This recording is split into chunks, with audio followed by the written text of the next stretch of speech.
Hi, welcome to WBP. I am Anna as a pastry chef in GAA restaurant in Bangkok. So right now we're gonna start to making the banana bread.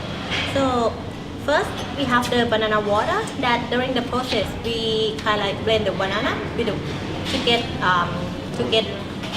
like the matched one. And then we just go in the freezer. It's called as the technique that we do is named as ice clarification. So after that we just like drain it in the fridge for 3 days until we have this banana water.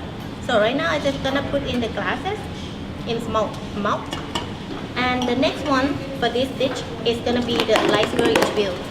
So basically the raspberry chill, we just have the batter that we mix with the almond powder and also with the raspberry.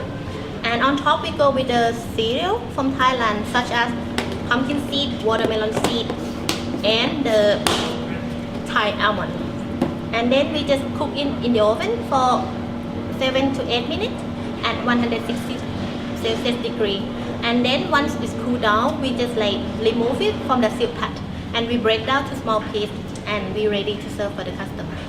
So banana bread.